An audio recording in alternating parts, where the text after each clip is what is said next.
serious topic. A 15-year-old boy seriously injured in a crash involving an electric dirt bike in St. Johns County.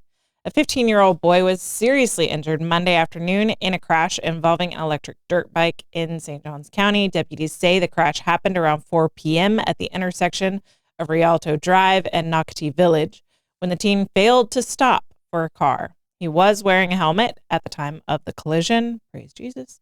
The boy was airlifted to the hospital with serious injuries. St. Johns County Sheriff's Office Traffic Unit is actively investigating the incident.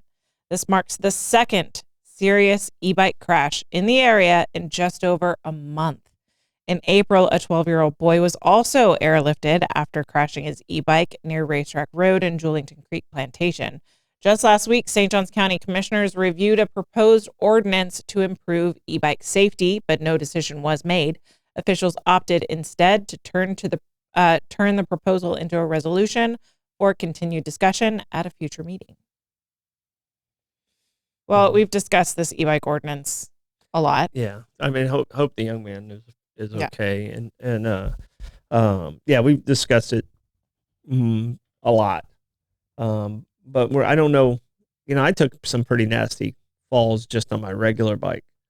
I can't imagine what it would have been like if I was going 15 miles an hour faster.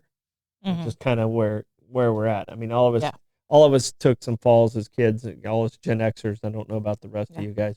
I fell out of trees. We fell out of trees. I fell out of trees too. Yeah. So I fell out of trees because Tarzan would swing from tree to tree, and I never made it. Yeah. No, these e-bikes have taken those falls and made them even more dangerous because of the difference in the speed. Yeah. So it's really something. Parents, please talk to your kids if they have an e-bike about some safety issues. Don't just throw them on them and say good luck and smack them on the backside and say you'll be fine. Talk to them about stopping at stop signs, doing the right things. Or take their e-bikes from them. Yeah. So if they're not doing the right things, it's a reflection, unfortunately, on the parents, and that's, I don't know if that's a fair statement to make, but up until 18, they're your responsibility to keep them safe. So. Absolutely. A neighbor was interviewed. The crash involved an Amazon delivery vehicle. So the boy just didn't stop and ran right into an Amazon delivery vehicle, and it's terrible. And actually looked like there was a video out there of someone driving by where they actually filmed like the aftermath of it, and it was raining at the time, so like the person could have slid too. I mean, it's just it's one of those things you gotta. Thank goodness he did have his helmet on. So I mean, his parents. At 15, if you'd have told me to wear a helmet, I would have thought you were absolutely crazy. But the time I grew up in, you tuck your seat belts underneath your seat. You didn't have to wear them. So it's a different time. But I mean, also we have these safety products readily available. Yeah, that didn't used to, they existed, but they weren't readily available. Yeah. I don't see an easy fix for this as long as these bikes are accessible to children. Do you see any path forward in the immediate future for? I think it's going to have to take, unfortunately it's things like this, and then it's going to have to be the parents having this. All right, don't be stupid. There's still going to be kids out there. I mean, I was that kid. Yeah. I was that kid. I mean, this could have easily been me at that age. I mean, we had dirt bikes, we had go-karts, and we just took off. Yeah. And we went in the woods for the weekend. Our parents didn't know where we were at. We just went in the woods for the weekend. And we said, we're going camping.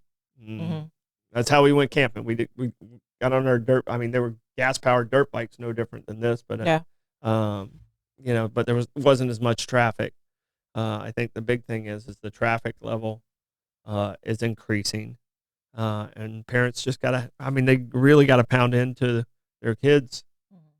You can seriously get hurt, or you got to take them away from them. Yeah. So.